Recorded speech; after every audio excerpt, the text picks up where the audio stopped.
Bismillah. Assalamualaikum warahmatullahi wabarakatuh. Innal hamdalillah nahmaduhu wa nasta'inuhu wa nastaghfiruh wa na'udzu billahi ta'ala min shururi anfusina wa min sayyiati a'malina. Man yahdihillahu fala mudhillalah wa man yudlil fala hadiyalah. Asyhadu an la ilaha illallah wahdahu la syarikalah wa asyhadu anna Muhammadan abduhu wa rasuluh. Ya ayyuhalladzina amanu taqullaha haqqa tuqatih wa la tamutunna illa wa antum muslimun. Ya ayyuhan nasu taqu rabbakumul ladzi khalaqakum min nafsin wahidah wa khalaqa minha zawjaha wa batha minhuma rijalan katsiran wa nisaa wattaqullaha alladzi tasaaluna bihi wal arham innallaha kana 'alaikum raqiba. Ya ayyuhalladzina amanu taqullaha wa qulu qawlan sadida yuslih lakum a'malakum wa yaghfir lakum dhunubakum wa may yuti'illaha wa rasulahu faqad faza fawzan 'azima. Amma ba'd, fa inna asdaqal hadithi kitabullah wa khairal hadi hadi Muhammadin sallallahu alaihi wasallam wa syarral umuri muhdatsatuha wa kullu muhdatsatin bid'ah wa kullu bid'atin dhalalah wa kullu dhalalatin finnar. Ma'asyiral muslimin, ikhwani fillah rahimani wa rahimakumullah. Kita melanjutkan kembali pembahasan kitab Sifat Salatin Nabi sallallahu alaihi wasallam oleh Al-Imam Muhammad Nasiruddin Al-Albani rahimahullahu taala. Kita masih membahas tentang ruku', ya, gerakan ruku', sampai pada pembahasan tentang azkar ar-ruku', yaitu zikir-zikir atau bacaan-bacaan yang dibaca ketika ruku'. Sebelum kita membahas tentang bacaan-bacaan yang dibaca ketika ruku', kita simpulkan beberapa pembahasan yang telah kita sampaikan pada pertemuan yang lalu. Yang pertama, bahwasanya ruku' itu adalah rukun di dalam salat. Ya, ruku' itu adalah rukun di dalam salat. Maka barang siapa yang meninggalkan rukun dengan sengaja, maka tidak sah sholatnya. Dan barang siapa yang meninggalkannya dengan tidak sengaja, maka dia harus mengulang kembali di tempat dia tinggalkan rukuk tersebut.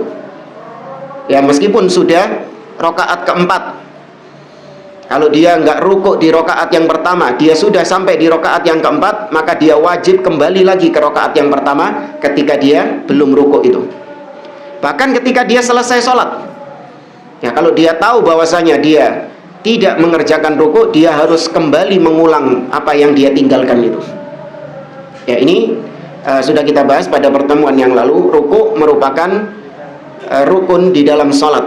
Sebagaimana Nabi SAW ketika mengajari seorang sahabat yang salatnya gak karuan, maka Nabi mengatakan tsummarka' hatta tatma'inna raki'an.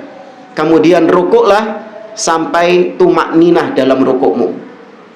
Ya, ini menunjukkan bahwasanya rukuk itu adalah rukun di dalam salat. Kemudian yang kedua, rukuk itu harus tumakninah. Ya, gerakan rukuk harus tumakninah. Apa maksudnya tumakninah? Yaitu sampai pada posisi rukuk yang sempurna, yaitu dengan meluruskan punggung dan kepala diluruskan. Kemudian merenggangkan jari-jari dan menggenggam di lutut. Ya, itu gerakan rukuk yang sempurna. Dan kemudian mengucapkan zikir minimal 1 kali, Subhana Rabbiyal Azim. Baru setelah itu dia dikatakan sudah tumakninah. Dan ini gerakan yang seorang makmum baru mendapatkan rakaat dari imam ketika dia sudah melakukan gerakan ini tadi. Ya, kalau nggak salah sudah kita bahas ya. Ketika makmum datang, imamnya sudah ruku. Nah, biasanya orang-orang gitu. Nah, ketika dia rukuk itu, tatkala gerakan rukuknya belum sempurna, kemudian imamnya sudah sami Allahu liman hamidah, maka dia tidak mendapatkan rakaat. Tapi ketika dia sudah rukuk dengan gerakan sempurna, kemudian dia membaca subhana rabbiyal azim satu kali, baru imam i'tidal sami Allahu liman hamidah, nah itu berarti sudah dianggap dia dapat satu rakaat tadi. Dalilnya Nabi SAW tadi mengatakan tsummarka hatta tatma'inna raki'an, kemudian rukuklah sampai rukuknya itu tumakninah. Nabi SAW juga bersabda, inna aswa'an nasi sariqatan alladhi yasriqu salatahu, sesungguhnya seburuk-buruknya pencuri, maling, adalah seseorang yang mencuri dalam sholatnya. Qalu ya Rasulullah kaifa yasriquha, wahai Rasulullah, kata para sahabat, bagaimana seseorang mencuri dalam sholatnya? Maka kata Nabi, la yutimmu ruku'aha wala sujudaha, dia tidak menyempurnakan rukuknya dan menyempurnakan sujudnya. Artinya gerakan rukuknya itu belum pada tahap tumakninah, dia sudah pindah gerakan yang lain. Itu berarti dia tidak menyempurnakan, maka dia dianggap mencuri dalam sholatnya.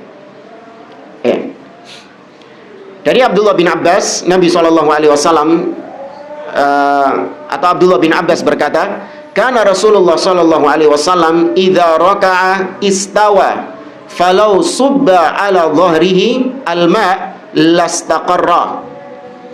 Kata Abdullah bin Abbas, Nabi itu ketika rukuk maka lurus punggungnya Nabi, sehingga ketika air diletakkan di atas punggungnya maka air itu tetap tegak, tidak tumpah airnya.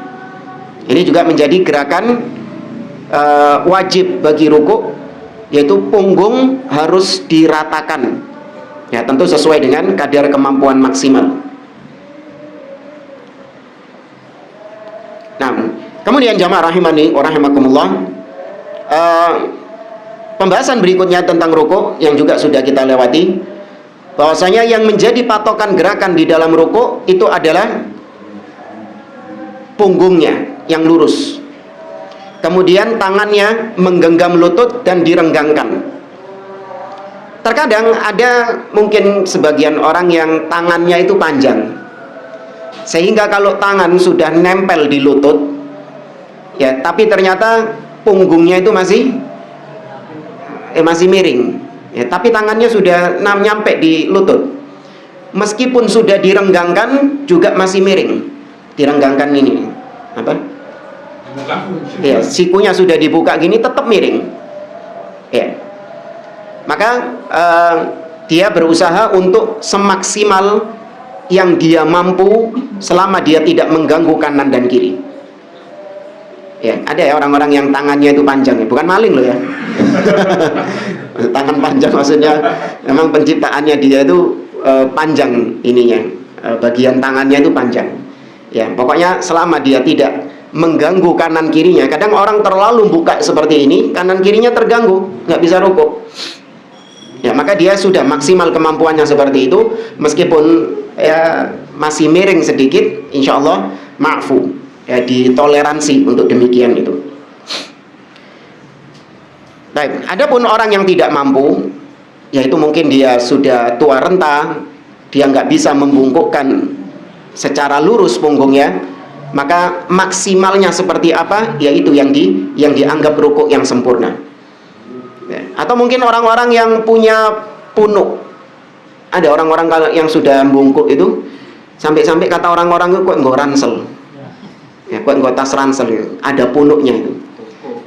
Ya, itu ketika meskipun sudah lurus kayak gitu, tetap kalau air diletakkan di atasnya ya tumpah guling. Ya, ini sekali lagi menunjukkan Islam agama yang mudah. Ya, ketika dia memang tidak mampu, maka semampunya dia, semaksimal kemampuannya. Bahkan kalaupun dia nggak mampu rukuk, apa ya? Ya encok, ya boyo kumat misalnya, ya, maka cukup dengan isyarat kepala. Ya, dan seterusnya, orang-orang bermacam-macam tingkat kemampuannya, bermacam-macam. Adapun gerakan rukuk, Yang belum kita bahas, posisi kepala. Nah, sama sudah posisi kepala ya. Ya, posisi kepala jangan sampai ndangak dan juga jangan sampai merunduk. Ya, tapi lurus dengan punggungnya. Nah, adapun mata, kemana arah pandangan mata, itu tidak ada dalil khusus yang mengatur kemana arah pandangan mata. Maka disesuaikan dengan posisi kepala. Ya, ketika posisi kepala lurus dengan punggung, maka arahkan pandangan mata Anda ke tempat kepala tertuju itu. Nggak harus ke tempat sujud. Karena kalau mata mengarah kepada tempat sujud, maka dikhawatirkan kepalanya juga apa? Kepalanya juga ndangak. Ndangak itu mendongak, ya, mendongak ke atas. Iya. Ya, maka tidak ada dalil khusus yang mengatur tentang kepala tersebut. Baik, sekarang kita baca apa yang disampaikan oleh Syekh Muhammad Nasiruddin Al-Albani tentang bacaan-bacaan di dalam ruku'. Kata beliau, adzkarur ruku', zikir-zikir di dalam ruku'. Kana yaqulu fi hadzal rukni anwa'an minal adzkar wal ad'iyah.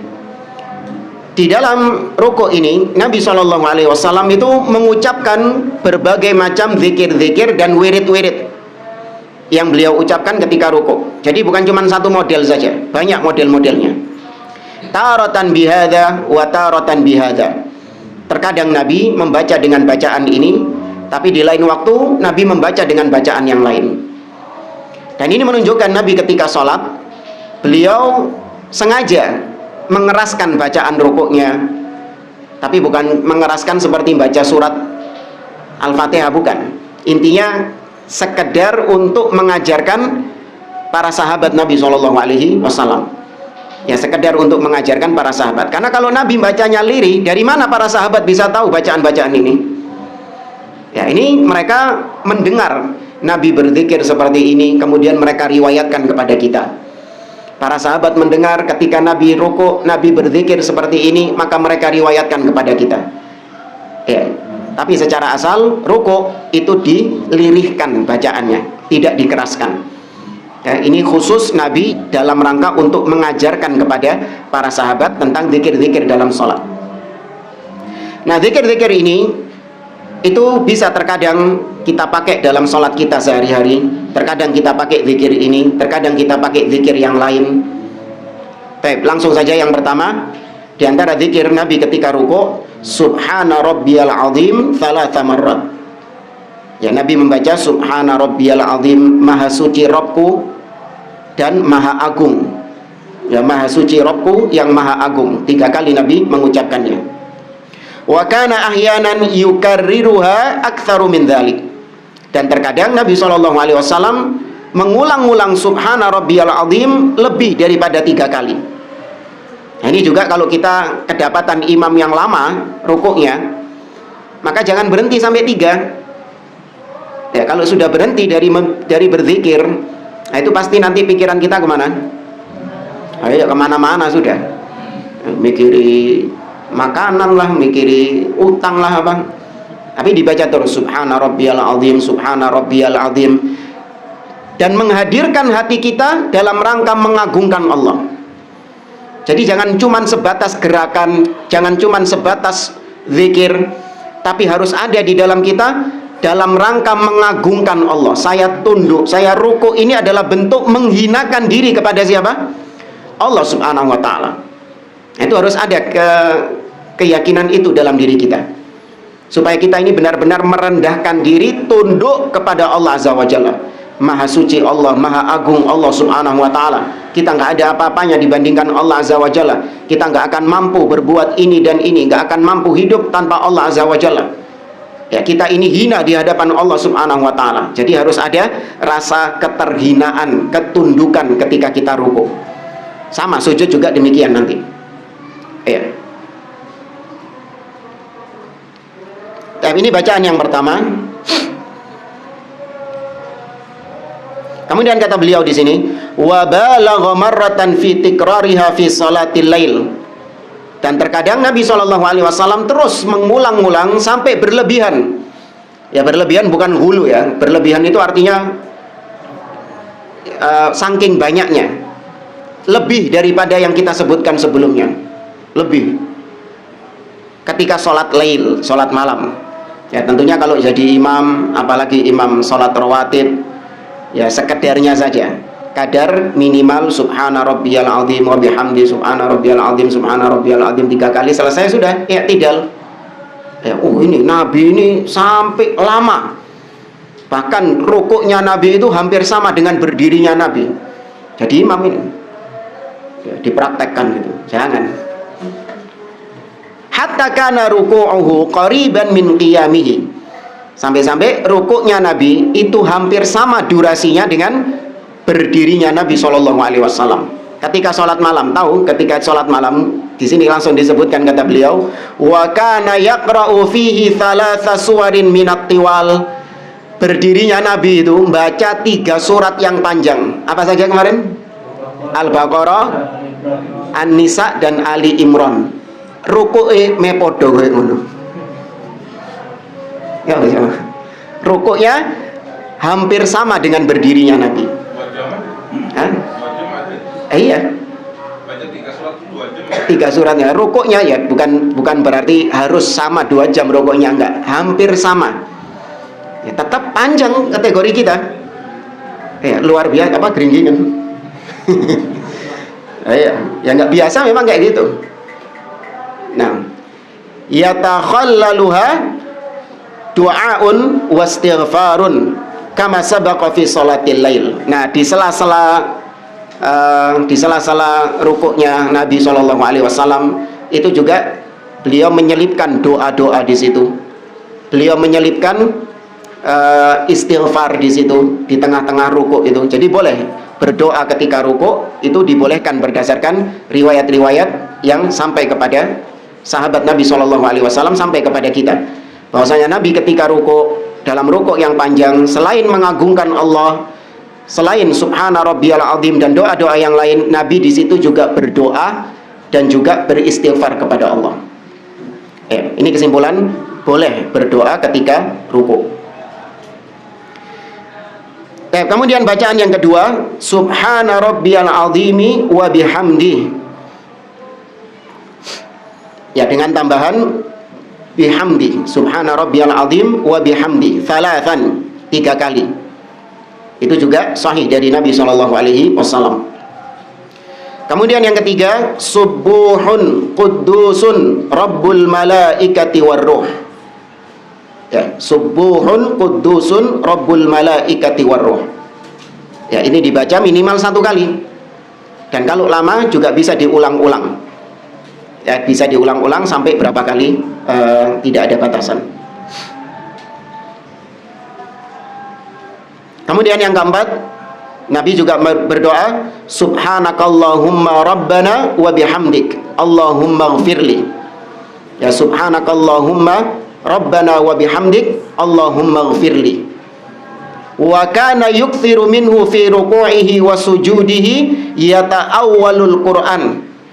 Dan doa ini, subhanakallahumma rabbana wa bihamdik Allahumma gfirli, ya Allah, maha suci Engkau, wahai Rabb kami, dan segala puji ke atasmu. Allahumma gfirli, ya Allah, ampuni aku. Ini sering dibaca Nabi ketika rukuk dan ketika sujud. Ya ta'awwalul Quran, Nabi mempraktekkan Al-Quran dengan doa ini. Kira-kira ayat apa yang memerintahkan Nabi baca doa ini? Naam, An-Nasr. Apa ayatnya? Fasabbih bihamdi rabbika wastaghfir. Ya, fasabbih, bertasbih. Nabi membaca subhanakallahumma rabbana. Wa bihamdik, dengan memujinya. Nabi membaca wa bihamdik. Ya. Fastaghfir fasabbih bihamdi rabbika wastaghfirhu, dan mintalah istighfar, mintalah ampun kepada Allah. Dan Nabi membaca Allahumma gfirli, ya Allah, ampuni aku. Ini namanya mempraktekkan, ya ta'awwalul Quran, mempraktekkan, menjalankan apa yang Allah perintahkan itu. Ya, fasabbih bihamdi rabbika wastaghfirhu, direalisasikan oleh Nabi dengan bacaan rukuk, subhanakallahumma rabbana wa bihamdik Allahumma gfirli. Ya minimal yang ringkas-ringkas tadi ya, subuhun qudusun rabbul malaikati warruh. Kemudian ini subhanakallahumma rabbana wa bihamdik Allahumma ghfirli. Antum pulang dari sini hafal itu. Ojo hafale mek. Ya subhana rabbiyal azim wa bihamdi. Mentok-mentok wa bihamdi. Kita kalau punya variasi bacaan Al-Qur'an, itu ketika kita praktekkan di dalam sholat, kita lebih menghayati sholatnya itu. Lebih khusyuk sholatnya. Kalau kita sudah hafal, saking hafalnya betul lisan kita mengatakan subhana rabbiyal azim tanpa mikir jamaah. Ya kan?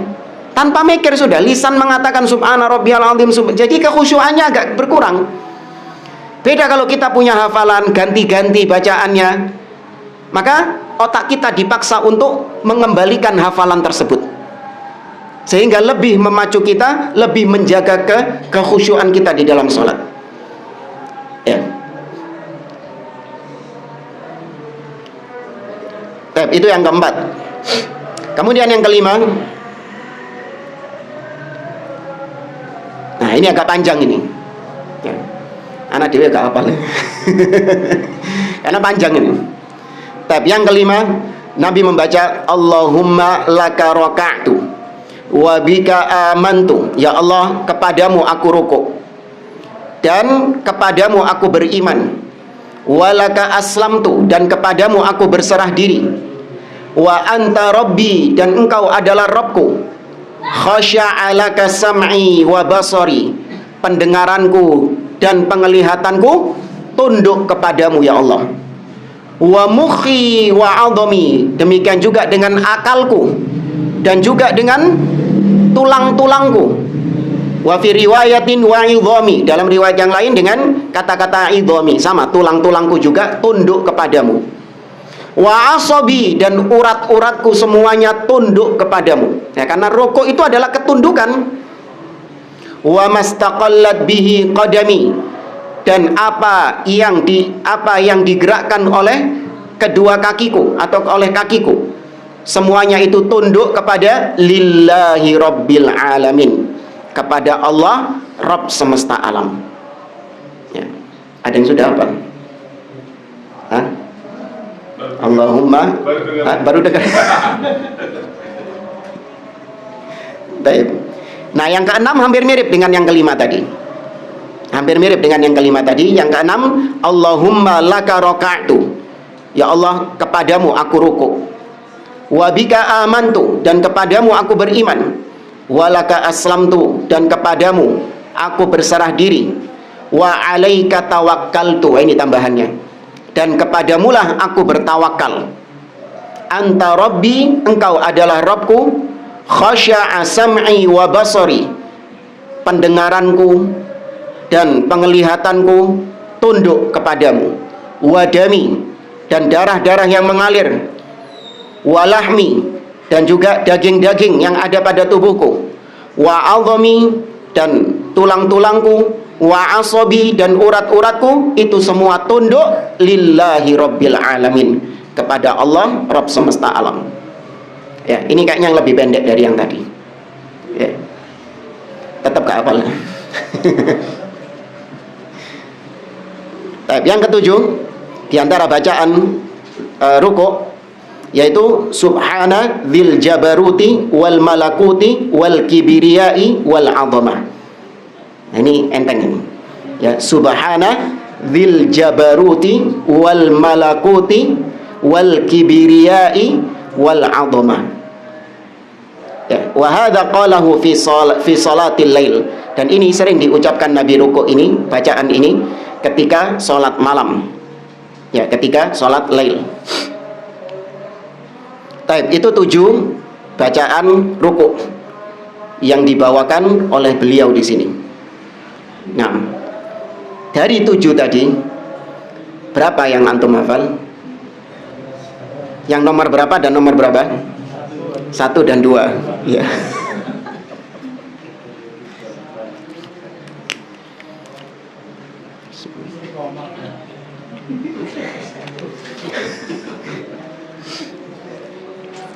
Enggak, maksudnya perlunya ngaji di sini ini biar kita tahu variasi bacaan Nabi. Nah, kalau pulang-pulang ya saya tetap antum sebelum ngaji kan juga wis weru kan bacaan tadi kan. Ya setelah ngaji ya saya pancet itu juga. Nah, eman ngaji ini kan. Ya minimal nambah lah. Yang ringan-ringan itu tadi. Nah, itu tadi masa nggak hafal subuhun qudusun rabbul malaikati waruh. Ya, kan? Juga sering ya dibaca juga. Nah, kemudian pembahasan berikutnya italatur ruku', yaitu tentang memperlama gerakan ruku'. Wa kana sallallahu alaihi wasallam yaj'alu ruku'ahu wa qiyamuhu ba'da ar-ruku' wa sujudahu wa jalsatahu bainas sajdatain qariban minas sawa. Adalah kebiasaan Nabi sallallahu alaihi wasallam, beliau itu menjadikan rukuk beliau, kemudian i'tidal, berdirinya beliau setelah rukuk, i'tidal, dan juga sujud beliau dan duduk di antara dua sujud. 4 gerakan ini itu dijadikan oleh Nabi durasinya hampir sama dengan berdirinya. Ya, jadi tidak cuma rukuk, sujudnya juga lama, i'tidalnya juga lama, duduk di antara dua sujudnya juga lama. Ya. Itu kebiasaan Nabi SAW. Maka disunahkan juga untuk memperlama gerakan-gerakan tersebut ketika kita sholat sendiri. Ya, kalau jadi imam jangan. Ya, karena jamaah banyak yang tua renta, yang sakit, ada yang dzawul hajah, ada yang punya hajat keperluan. Tapi juga bukan berarti cepet-cepetan. Enggak. Pembahasan berikutnya an-nahyu an qiraatil Qur'an fir ruku'. Larangan membaca Al-Qur'an di dalam ruku'.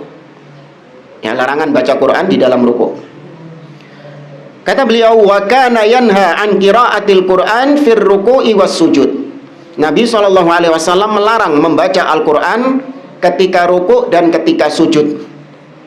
Ya, jadi bayangkan, baca Qur'an kan baik Ustaz, kok dilarang? Ya tempatnya yang salah.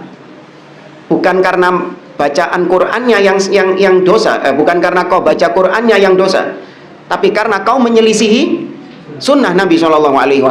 Itu masalahnya. Makanya sering ketika kita melarang seseorang dari suatu perbuatan, seperti orang ketika makan dia membaca lengkap Bismillahirrahmanirrahim, dia makan. Ketika mau berhubungan lengkap bacanya Bismillahirrahmanirrahim. Ya, padahal sunnahnya cuman Bismillah saja. Ya, dia baca lengkap. Kemudian ketika kita tegur bahwasanya sunnahnya hanya membaca Bismillah tanpa Ar-Rahmanir-Rahim, dia menjawab, masa gara-gara saya baca Ar-Rahman dan Ar-Rahim, yang dua nama itu merupakan nama siapa? Nama Allah. Masa saya baca nama Ar-Rahman dan Ar-Rahim dosa? Duduk meso loh ini, ya kan? Nek meso dosa ya. Ini baca Ar-Rahman Ar-Rahim masa dosa?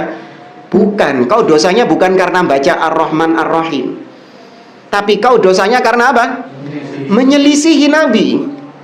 Nabi sudah mengajarkan sunnah, kau justru menyelisihi, minteri istilahnya. Sisi dosanya di situ.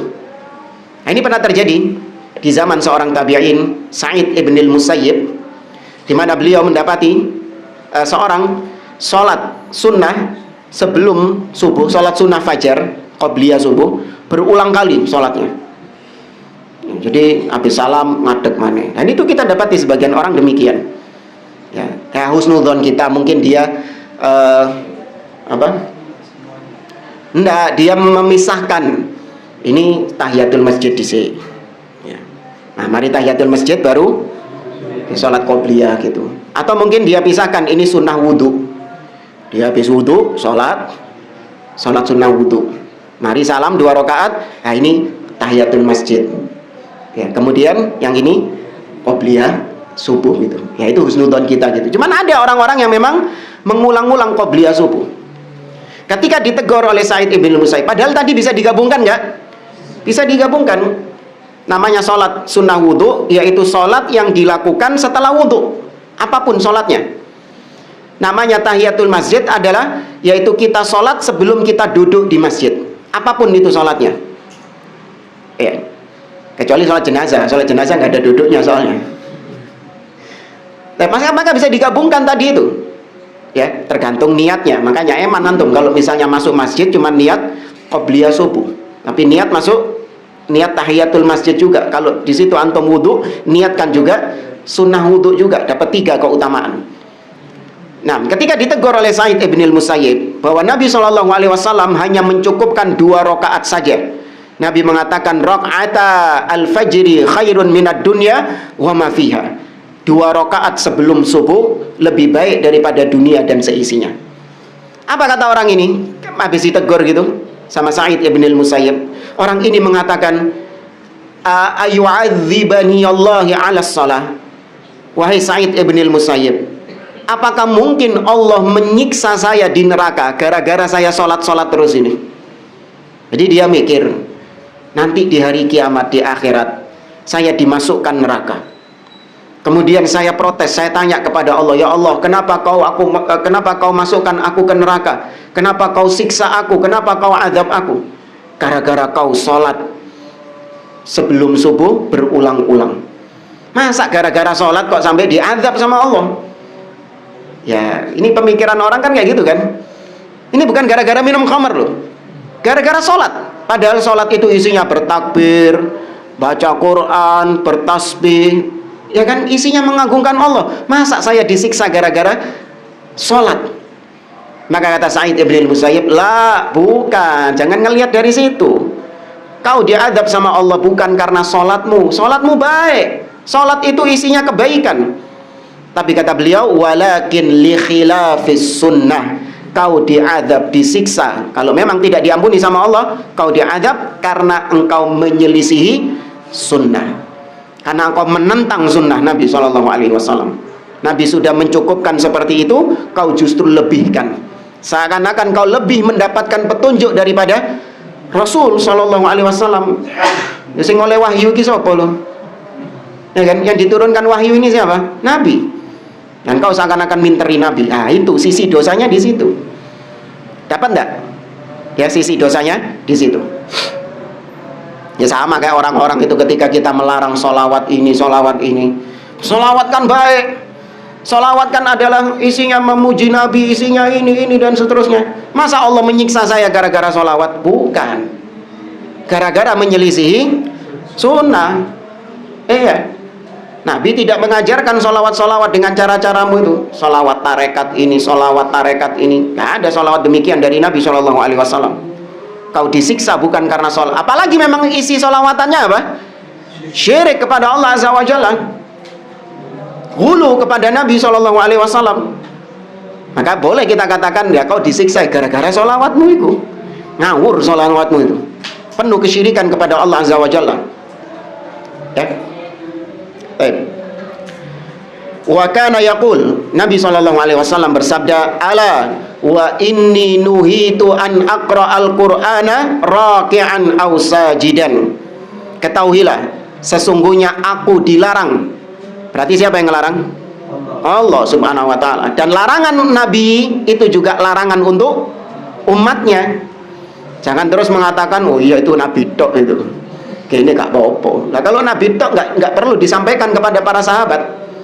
Nabi mengatakan, ala, ketahuilah, sesungguhnya aku dilarang membaca Al-Quran ketika rukuk dan ketika sujud. Hanya saja para ulama khilaf, ketika rukuk dan sujud kan boleh doa. Nah, itu boleh nggak doa ngambil dari Quran? Ini memang ada khilaf, tapi wallahu a'lam yang rajih boleh. Karena kita bukan dalam rangka membaca Al-Quran, tapi dalam rangka membaca doa. Dan kita ketika membaca doa tersebut tanpa tartil, tanpa tajwid. Nah, ini yang kita maksud tadi. Ya, kita ketika sujud, ketika ruku nggak boleh baca Quran. Tapi ketika kita mencomot ayat tentang doa di dalam Al-Quran, kan banyak doa itu. Ketika kita mengambilnya, kemudian kita baca dalam ruku dan sujud, apakah itu kita dalam rangka baca Quran atau dalam rangka berdoa? Dalam rangka berdoa. Maka nggak perlu pakai tartil, nggak perlu pakai tajwid. Seperti kita ngomong, ya, Rabbana hablana min azwajina wa dzurriyyatina qurrata a'yun waj'alna lil muttaqina imama, gitu. Nggak perlu pakai tajwid. Rabbana hablana, harus ada qolqolahnya. Rabbana hablana min azwajina wa dzurriyyatina qurrata a'yuni waj'alna. Nah, itu memang dosa baca Quran itu, bukan doa itu. Ya, tapi kalau doa seperti orang berbicara. Ya, ini wallahu a'lam, memang ada khilaf di antara para ulama, namun insyaallah yang rajih boleh mengambil ayat-ayat Al-Quran berupa doa, kemudian kita baca di ketika sujud dan ruku. Fa'amar ruku', kata Nabi, adapun ruku', fa'audimu fihi Rabba azza wa jal. Ketika ruku' maka agungkanlah Rabb. Ya, agungkanlah Allah subhanahu wa ta'ala. Ini yang paling utama, menu utama ketika ruku' itu adalah mengagungkan. Ojo doa terus. Doa itu buat selingan. Ya, diselingi dengan doa, tapi tujuan yang paling utama, fokus utama ketika ruku' adalah mengagungkan Allah. Subhana rabbiyal azim, subhana rabbiyal azim, maha suci engkau ya Allah, maha agung, maha suci engkau ya Allah, mengagungkan. Ya, jadi jangan fokusnya doa, tapi nggak ada pengagungan terhadap Allah azza wa jalla, keliru. Wa amma sujud, adapun sujud, fajtahidu fid du'a. Nah, kalau ketika sujud maka bersungguh-sungguhlah kalian dalam berdoa. Apalagi dalam hadis yang lain Nabi mengatakan, aqrabu ma yakunu bainal 'abdi wa rabbih wa huwa sajid fa'akthiru fihi du'a. Posisi yang terdekat antara hamba dengan Rabbnya yaitu ketika dia sujud, maka perbanyak doa ketika sujud. Ya, Nabi mengatakan bersungguh-sungguhlah kalian dalam berdoa ketika sujud itu. Faqaminun an yustajaba lakum, maka sangat layak doa kalian dikabulkan oleh Allah subhanahu wa ta'ala. Sangat pantas doa kalian dikabulkan oleh Allah ketika kalian bersungguh-sungguh, plus kalian baca doa itu ketika posisi yang terdekat dengan Allah, yaitu sujud. Ya, maka seorang ketika sujud bersungguh-sungguh, dia berdoa kepada Allah azza wa jalla dengan doa-doa yang diinginkan. Ya, cuman yaitu tadi khilaf, boleh tidak pakai bahasa Indonesia. Ya, ini khilaf, wallahu a'lam.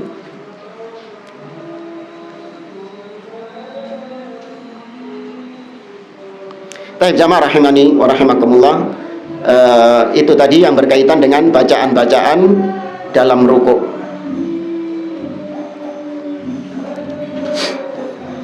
Pembahasan berikutnya yaitu tentang i'tidal. Ya, tentang i'tidal. Mungkin ini bisa kita sampaikan di pertemuan berikutnya. Kita masih ada waktu ya, cukup ya. Dan gak apa-apa, kita teruskan tentang i'tidal. Al-i'tidalu minar ruku' wa ma yaqulu fihi. I'tidal setelah ruku' dan bacaan apa yang dibaca ketika i'tidal. Kata beliau, "Tsumma kana sallallahu alaihi wasallam yarfa'u sulbahu minar ruku' qailan, sami'allahu liman hamidah." Selanjutnya Nabi SAW mengangkat punggungnya, maksudnya ya, mengangkat punggungnya minar ruku', dari posisi ruku' beliau tegakkan punggungnya seraya mengatakan sami'allahu liman hamidahu, Allah mendengar orang-orang yang memujinya. Ya, Allah mendengar orang-orang yang memujinya. Ini diucapkan bersamaan dengan gerakannya ya. Ya, diucapkan bersamaan dengan gerakannya. Dan ini juga sama hukumnya dengan takbir intiqal, takbir perpindahan. Dari satu gerakan ke gerakan yang lain kita mengucapkan Allahu Akbar, itu diucapkan ketika proses perpindahan gerakan tersebut, bukan sebelum dan sesudah. Ya, bukan sebelum Allahu Akbar baru rukuk, enggak. Atau rukuk dulu sudah sempurna baru mengucapkan Allahu Akbar, ini juga keliru. Ya, akan tetapi ketika perpindahan, tengah-tengah proses perpindahan itu Allahu Akbar, ya, bisa dibaca ketika mau sampai posisi rukuk misalnya. Kalau khawatir makmumnya disi, ya kan, kalau khawatir makmumnya disi, itu dibaca ketika sudah mau sampai sempurna posisi rukuk baru dibaca Allahu Akbar. Ya. Sami Allahu liman hamidah itu ada huruf ha di belakang. Kalau dibaca lengkap saharokatnya Sami Allahu liman hamidahu. Tapi nggak usah dibaca hu. Tapi harus ketahuan haknya. Sami Allahu liman hamidah. Ya, Sami Allahu liman hamidah. Bukan hamidahu, bukan. Jadi nanti kalau jadi imam jangan dibaca lengkap harokatnya. Sami Allahu liman hamidahu. Bingung nggak orang-orang? Enggak, tapi dibaca Sami Allahu liman hamidah. Jangan lupa haknya. Karena haknya itu kembali kepada siapa? Allah. Ya, haknya di situ kembali kepada Allah. Jangan dihilangi, bahaya. Wa amara bidzalikal musii'a salatuhu. Dan ini juga diperintahkan Nabi SAW kepada orang yang sholatnya acak-acakan itu, yang sering kita lewati. Orang yang sholatnya disuruh ngulang lagi sama Nabi. Ya, sholli fa innaka lam tusolli. Sholatlah, kau masih belum sholat. Nabi juga memerintahkan demikian. Faqala, Nabi mengatakan, la tutimma salatun li ahadin minan nasi hatta yukabbir thumma yarka thumma yaqulu sami Allahu liman hamidah hatta yastawiya qa'iman.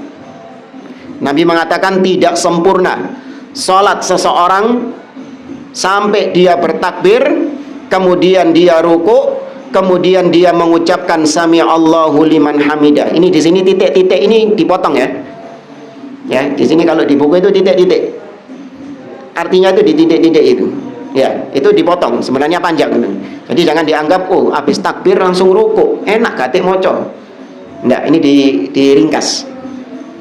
Kemudian dia mengucapkan Sami Allahu liman hamidah hatta yastawiya qa'iman, sampai dia lurus berdirinya. Ya, sampai dalam posisi tumak nina lurus berdirinya. Ya, semampu dia lagi-lagi. Kalau bungkuk ya wis ya mana. Ya, sampai tumak nina, posisi rukuknya, posisi berdirinya itu sempurna. Baru dia lanjut ke gerakan berikutnya.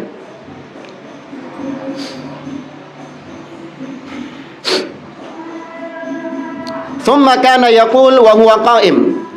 Kemudian ketika sudah berdiri itu kan dari rukuk, Sami Allahu liman hamidah.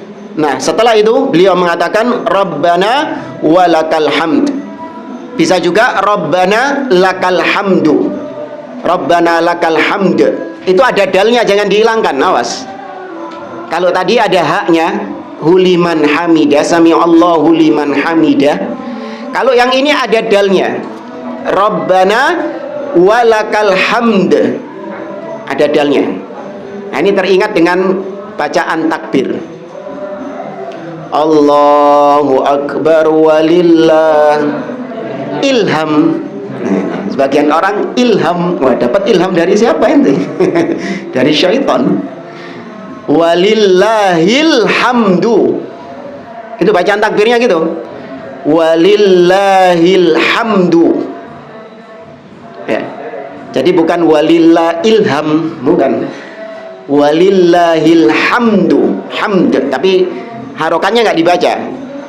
Ya, walillahil hamd. Gak ada papan tulis itu apa? Antum lihat nanti di waktu pulang, buka mushafnya, lihat surat Al-Fatihah. Alhamdulillah. Balian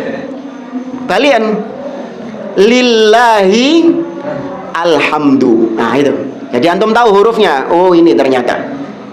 Ya, hurufnya ternyata ini ketika takbir rioyo itu loh, takbir hari raya itu. Ya, jadi kalau takbiran gak ngisin-ngisini, mau sholat id, takbir. Allahu Akbar walillah ilham.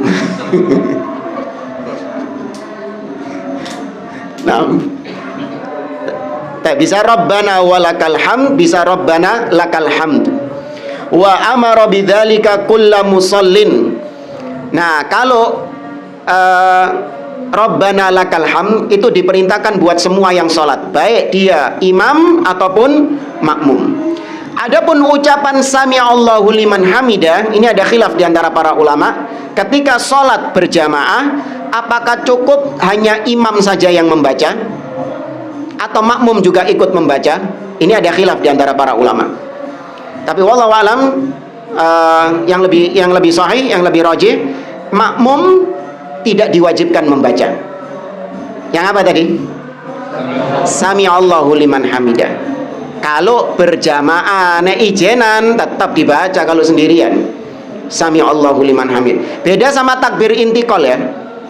Kalau takbir intikal Allahu Akbar, Allahu Akbar, Allahu Akbar, imam dan makmum tetap wajib membaca.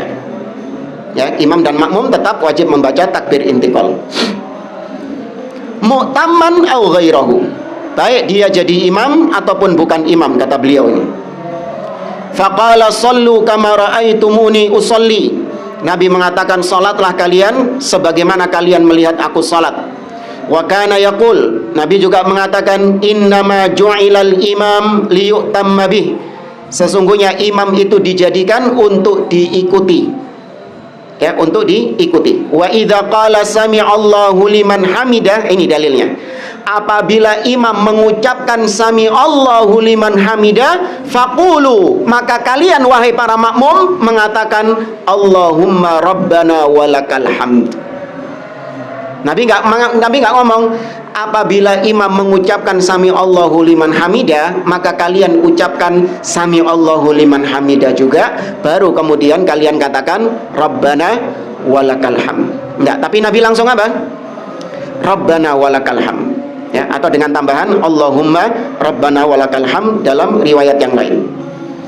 Zada fi haditsin akhar, ditambahkan dalam hadits yang lain, yasma'ullahu lakum. Sesungguhnya Allah mendengar kalian. Fa innallaha tabaraka wa ta'ala qala ala lisani nabiyhi sallallahu alaihi wasallam sami'allahu liman hamidah. Ya, dalam riwayat yang lain disebutkan bahwasanya Allah Subhanahu wa taala mendengar kalian, dan Allah Subhanahu wa taala memerintahkan melalui lisan nabinya untuk mengucapkan sami Allahu liman hamidah, dan Allah mendengarkan.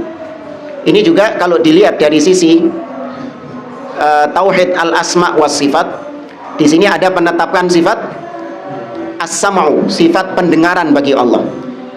Bahwasanya Allah mendengar semua makhluk. Di sini bukan dikhususkan hanya yang memuji Allah saja yang Allah dengar, enggak. Semua yang mencela Allah, mencaci maki Allah, Allah juga mendengar. Apa maksud saya? Kan di situ dikatakan sami'allahu liman hamidah. Allah mendengar orang-orang yang memujinya. Apakah itu pembatasan? Allah mek krungu wong-wong sing memujinya saja, sedangkan orang-orang yang mencela, mencaci maki Allah, Allah enggak mendengar? Tidak. Allah mengatakan dalam surat Ali Imran, laqad sami'allahu qaulal ladzina qalu innallaha faqirun wa nahnu aghnia. Sungguh Allah telah mendengar ucapan orang-orang Yahudi yang mengatakan Allah fakir, miskin, sedangkan kami adalah kaya raya. Ini pujian kepada Allah atau celaan? Celaan, tapi Allah mendengar itu. Maka baik pujian ataupun celaan, Allah semua mendengarnya. Jadi ini bukan pembatasan ya, hanya pujian saja yang didengar sama Allah. Ya, ini penetapan sifat pendengaran bagi Allah Subhanahu wa ta'ala. Dan tidak sama pendengaran Allah dengan pendengaran makhluk. Makhluk mendengar, Allah juga mendengar. Namun hakikatnya pendengaran makhluk berbeda dengan hakikat pendengaran Allah Azza wa Jalla. Kita hanya bisa mendengar apa yang dekat dengan kita. Ya, seperti yang ada di sini sekarang, antum mendengarnya. Adapun yang ada di belakang tembok ini, antum tidak mendengarnya. Ya, apalagi yang ada di ya, puluhan kilometer, ratusan kilometer yang jauh dari kita, kita nggak mendengarnya. Demikian juga meskipun dekat dengan kita, namun kalau ternyata ada banyak suara yang masuk kepada kita, kita juga nggak bisa mendengarkan semua suara itu. Ya, seperti yang kita alami sekarang ini kan, kita nggak bisa mendengar semua suaranya itu. Tergantung mana yang kita fokuskan untuk mendengarkannya. Kalau ada dua ustadz berbicara di sini, ya, 1, 2 kajian bareng, ya, daripada untuk menghemat waktu gitu kan, ya, kajiannya bareng. Karena kita ini orang sibuk, Ustaz. Ya, apa kalau kajiannya digabungkan saja? Yang satu bahas sifat sholat Nabi, yang satu bahas kitab satunya, Hirasatut Tauhid. Jadi dibahas bareng, di jam yang sama, di waktu yang sama, barengan ngomong. Antum bisa fokus dua-duanya? Di tempat yang sama, masih lurus ya. Belum lagi kalau tiga yang sama-sama berbicara, nggak bisa mendengar. Tapi Allah mampu mendengar. Ini ada orang sholat satu, kayak di Masjidil Haram itu, ya, berapa juta orang sholat di satu tempat.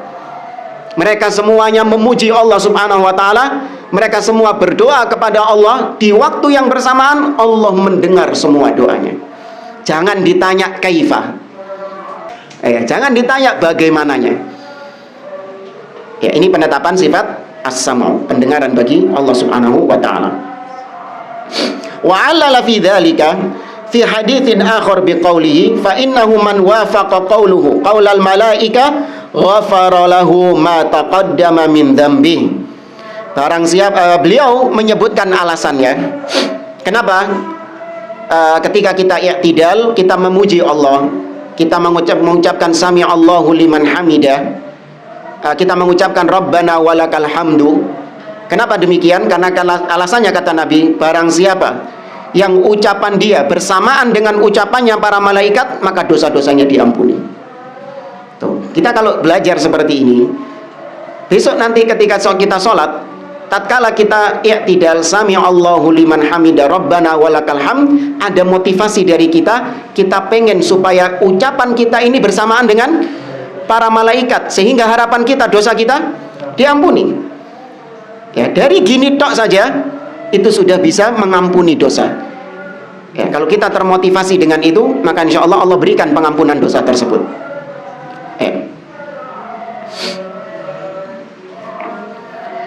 Wa kana yarfa'u yadayhi 'inda hadzal i'tidal 'ala al-wujuhil mutaqaddimah fi takbiratil ihram wa yaqulu wa huwa qa'im kama marra anifan Rabbana walakal hamd.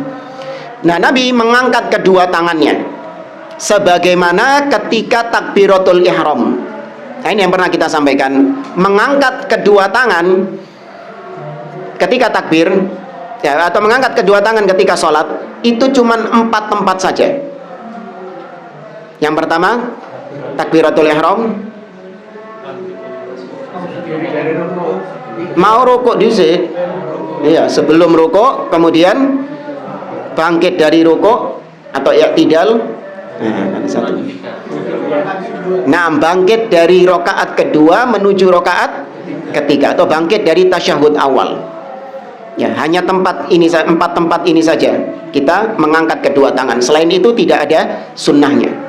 Kalau yang masbuk mengangkat pada rakaat yang ketiga, tapi dia masbuk, katakanlah nambah 1 rakaat. Ya, setelah tasyahud. Patokannya ketika tasyahud. Awal. Ya, kalau memang itu tasyahud awal, misalnya ini makmum baru masuk ketika tasyahud awal, berarti bagi makmum itu rakaat pertama. Ya, dia masuk ketika tasyahud awal. Kemudian imamnya bangkit rakaat ketiga. Nah, makmum yang bangkit juga ikut mengangkat kedua tangan. Patokannya itu bukan rakaat keberapanya, tapi setelah tasyahud. Ya, setelah tasyahud awal. Nah, ya, setelah dengan takbiratul dengan gerakan yang sama seperti takbiratul ihram. Ketika i'tidal, ya, kita bahasan kita ketika i'tidal, yaitu bisa sejajar dengan telinga, ya, atau sejajar pundak, atau pertengahan antara telinga dengan pundak. Ya, kemudian tangan tidak terlalu menggenggam dan tidak terlalu begar, ya, secukupnya, sewajarnya saja. Telapak menghadap ke arah depan. Ya, dan itu juga sewajarnya, nggak perlu sampai ya terlalu dipenggangkan gini, enggak. Ya, sewajarnya saja. Ya, masih agak miring sidik, ya ditolerir lah. Ya, yang penting bukan gini. Atau ada sebagian orang sami Allahu liman hamidah, pikirnya wis soleh, padahal bid'ah. Ya, nggak ada tuntunannya sami Allahu liman hamidah, nggak ada. Nah, kita dapati sebagian orang demikian. Nah, ketika i'tidal demikian, maka Nabi mengatakan berdoa, Nabi mengucapkan Rabbana walakal hamd, atau terkadang mengatakan Rabbana lakal hamd. Bisa pakai waw, bisa pakai enggak. Wa taratan yudhifu ila hadainil lafdhaini qawlahu Allahumma. Dan terkadang Nabi menambahkan, mengimbuhkan Allahumma di depannya. Allahumma Rabbana walakal hamd. Bisa juga Allahumma Rabbana lakal hamd. Wa kana ya'muru bidzalik fayaqul. Dan Nabi memerintahkan demikian seraya mengatakan, idza qala al-imamu sami'allahu liman hamida faqulu Allahumma Rabbana lakal hamd. Fa innahu man wafaqa qawlahu qaulal iman man wafaqa qawluhu qaulal malaika ghafara lahu ma taqaddama min dzambi. Karena barang siapa yang ucapannya mencocoki ucapan para malaikat, maka diampuni dosa-dosanya yang telah lalu. Ini sudah kita sampaikan. Kita masih 3 ya. Bacaan i'tidal, yaitu Allahumma Rabbana lakal hamdu. Yang kedua Rabbana walakal hamdu. Dan yang ketiga Allahumma Rabbana walakal hamdu atau Allahumma Rabbana lakal hamdu. Baik, ini ada tambahan setelahnya, yaitu mil'us samawati wa mil'ul ardi wa mil'u ma syi'ta min syai'in ba'du. Ada berapa di sini? Ada 10. Ya, ada 10 tambahan. Ingat ya, ini tambahan. Berarti hukumnya sunnah. Ya, kalau tadi Rabbana walakal hamdu atau Rabbana lakal hamdu itu hukumnya wajib. Kalau ditinggalkan dengan sengaja maka tidak sah. Tapi kalau ditinggalkan dengan tidak sengaja cukup sujud sahwi. Ya, bukan rukun, tapi itu wajib. Nah, ini bacaan-bacaan yang lain mungkin bisa kita tambah atau bisa kita lanjutkan di pertemuan berikutnya ya. Tiap jamaah mungkin ada yang mau ditanyakan. Ayo lama-lama ya. Yang ngulang tadi gimana? Ngulang apa itu? Yang tadi misalnya rukun tadi tapi nggak sempurna apa ketinggalan ya? Oh, yang rukun dia. Iya, rukun bukan rukun ya. Kalau dia ketinggalan atau gimana nambahnya itu tadi? Iya, jadi misalnya rukun ini banyak. Rukun ini kebanyakan adalah gerakan. Ya, rukun itu kebanyakannya adalah berupa gerakan-gerakan sholat. Yang harus mengulangi tadi. Iya. Kalau dia berjamaah maksudnya mengulanginya katakanlah setelah salam atau sebelum salam. Kalau dia ikut berjamaah. Nah, ketika dia kehilangan rukun, misalnya bisa tak mengikuti imam ketinggalan rukun gitu. Nah, ketika sholat sendiri. Yang mana tadi? Rukunnya tadi. Apabila nggak sempurna atau nggak lurus atau gimana? Atau ketinggalan mungkin tadi. Iya, lupa rukun yang maksudnya. Lupa rukuk misalnya. Lupa rukuk tadi. Rukuk itu rukun. Ya, rukun. Ya, rukuk, gerakan rukuk itu adalah rukun.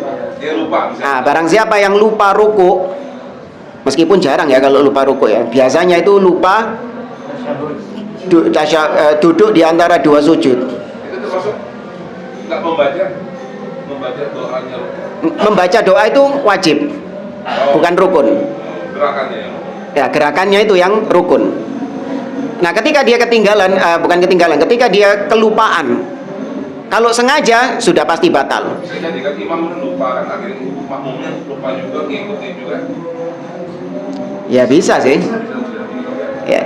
Intinya ketika dia lupa, kalau sampai selesai sholat, tetap dia dalam kondisi lupanya, sampai sudah lewat waktu lama dia tetap lupa, ini insya Allah diampuni.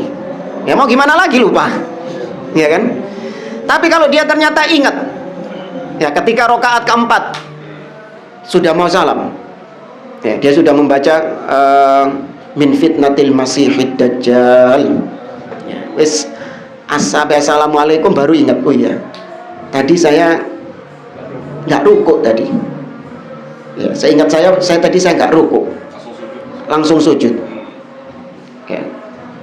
Maka dia kembali lagi berdiri, kemudian dia rukuk. Di rakaat keberapa dia lupanya? Rakaat pertama. Ya sudah, itu berarti dia masih melakukan rakaat pertama. Ya, jadi tasyahud ya.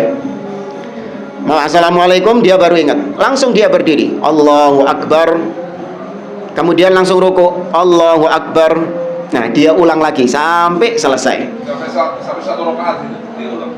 Sampai rakaat keempat. Karena semua rakaat tadi itu dianggap batal semua. Satu rakaat yang enggak. Bukan nempui rakaat itu tok, karena kaidahnya sesuatu yang dibangun di atas yang batil, maka semuanya juga batil. Karena rakaat pertama ini sudah bermasalah, maka yang rakaat kedua, rakaat ketiga, rakaat keempat meskipun sempurna, maka dia dibangun di atas yang nggak sempurna ini. Maka yang kedua, ketiga, keempat dianggap tidak ada. Dia kembali ke rakaat yang pertama. Ya ini kalau kelupaan rukun. Terus setelah selesai baru ditutup dengan sujud sahwi. Tetap sujud sahwi itu, karena sebelum salam. Bisa sebelum salam, bisa setelah. Sebelum salam atau setelah salam ini tidak ada khilaf di antara para ulama, sama-sama membolehkan sujud sahwi sebelum dan sesudah salam. Hanya saja ada kasus-kasus yang memang lebih afdol sebelum salam, dan ada kasus-kasus kelupaan yang memang lebih afdol setelah salam. Tapi mereka semua sepakat, para ulama, sujud sahwi bisa dilakukan sebelum dan setelah salam. Hanya mereka berbeda afdoliyahnya saja, keafdolannya saja. Nah, ini bedanya kalau rukun. Kalau wajib, kelupaan yang wajib, maka nggak perlu kembali ke rakaat tersebut. Nah, kelupaan yang wajib seperti misalnya tidak membaca ruku, tidak membaca subhana rabbiyal azim ketika ruku. Itu wajib, bukan rukun itu. Jadi ketika ruku tidak membaca subhana rabbiyal azim, kemudian dia langsung i'tidal. Nah, ketika sudah i'tidal, maka nggak perlu dia kembali ke ruku tadi. Nggak perlu. Lanjutkan sholatnya. Hanya saja nanti ditutup dengan sujud sahwi. Tapi kalau dia sengaja memang meninggalkan subhana rabbiyal azim, bukan karena nggak sengaja, sengaja dia meninggalkan subhana rabbiyal azim, batal, sama seperti rukun tadi. Ya, batal. Nah,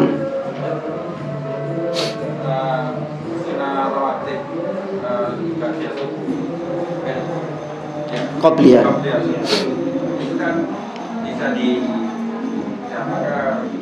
dikodok setelah sholat subuh atau waktu duha. ya. Ini dalilnya lebih afdol yang mana? Langsung dikerjakan setelah sholat subuh atau yang setelah duha? Kalau lebih afdol setelah subuh itu apakah setelah zikir atau habis salam langsung? kalau lebih afdolnya wallahu a'lam ya. Cuman kalau boleh, ya memang dibolehkan. Seorang yang ketinggalan dia sholat 2 rakaat sebelum subuh, dia qadha setelah subuh. Ini bagi kasus-kasus yang memang dia itu terlewatkan. Mungkin dia bangunnya kesiangan, nyampe masjid ya sudah dikumandangkan iqamah. Intinya dia dapati memang karena ketidaksengajaan. Adapun kalau dia sengaja, memang dia punya banyak waktu luang, cuman karena ya kok lah isok sih, atau mungkin lagi sibuk ngobrol gitu, lah ya gak sholat sunnah fajar toh, kok sholat sunnah fajar isok mari sholat gitu. Nanti bisa habis subuhan, saya lagi ngobrol lagi di sini, nggak boleh. Ini bagi yang memang tidak sengaja dia ketinggalan sholat qobliyah tadi. Adapun yang lebih afdolnya wallahu a'lam. Wallahu a'lam. Siapa tadi? Iya. Ini tak mengenai tambahan tidak min as-samawati atau min as-samawati sama dua-duanya boleh ya? Boleh saja. Tapi di anu terus ya, mil as-samawati wa mil al-ardi wa mil ama syi'ta min syai'in. Jangan yang satu mil a, satu mil u. Terus tasyahud awal itu wajib atau rukun? Wajib atau rukun? Tasyahud awal itu wajib, bukan rukun. Tasyahud akhir yang rukun. Ya, tasyahud awal itu wajib. Barang siapa yang ketinggalan, maka nggak perlu dia kembali ke situ. kecuali kalau memang gerakannya belum sempurna. Tapi kalau dia sudah sempurna gerakannya, sudah sempurna rakaat ketiga, maka nggak perlu dia turun lagi untuk tasyahud awal, enggak. Hanya saja ditutup nanti dengan sujud sahwi tetap. Kalau tasyahud akhir itu rukun, nggak boleh ditinggalkan. Barang siapa yang meninggalkannya, maka dia harus kembali ke situ. Ya memang kembali situ sudah akhir kok. Ya. Wallahu alam. Nah ini terakhir, tasyahud akhir. Karena tadi tasyahud akhir berarti antum terakhir. Nah betul. Pandangan saat sholat itu ada sholat saya pernah mencoba yang hadis yang apa? melihat ke sujud hadis. Kalau sholat dianjurkan melihat tempat sujud. Anak nggak tahu hadisnya, cuman kalau anak baca di kitab sifat sholat Nabi, itu hanya hadis nggak pernah ya. Ada yang tahu? Ada di kitab mana? Kata itu, kata saya, ini ada hadisnya. Saya tanya nggak tahu. Yang ada larangan untuk melihat ke arah atas dan memejamkan mata. Ya, tapi perintah untuk mengarahkan mata pandangan ke tempat sujud, wallahu a'lam, anak tidak pernah tahu perintahnya dari Nabi SAW. Wallahu a'lam, anak tidak pernah mendapati hal tersebut. Dari yang kita baca di penjelasan-penjelasan para ulama, itu hanya sebatas membantu kekhusyuan seseorang ketika dia melihat ke tempat sujudnya, itu membantu kekhusyuannya, maka dia melihat ke arah sujud. Nah, para ulama berdalil dengan para sahabat. Para sahabat melihat bahwasanya Nabi membaca sesuatu dari gerakan jenggotnya. Seandainya memang melihat ke arah sujud itu adalah gerakan yang dianjurkan oleh Nabi SAW, tentu para sahabat nggak bisa melihat gerakan jenggot Nabi. Iya, kali jenggotnya sampai bawah. Jenggotnya Nabi panjang, Ustaz, sampai sikil. Enggak. Itu pendalilan para ulama, tidak adanya anjuran untuk melihat ke arah sujud. Ya boleh seorang melihat ke tempat arah sujud kalau itu membantu kekhusyuannya, dia melihat ke arah sujud itu. Cuman yang nggak boleh tadi melihat ke arah atas, memejamkan mata atau menyibukkan ke pandangan-pandangan yang lain. Ya, menoleh kanan, menoleh kiri, yang tidak ada hajat di situ, tidak ada keperluan di situ. Baik jamaah, saya kira ini insyaallah kita lanjutkan di pertemuan berikutnya. Wallahu a'lam, subhanakallahumma wa bihamdik, asyhadu an la ilaha illa anta astaghfiruka wa atubu ilaik. Assalamualaikum warahmatullahi wabarakatuh.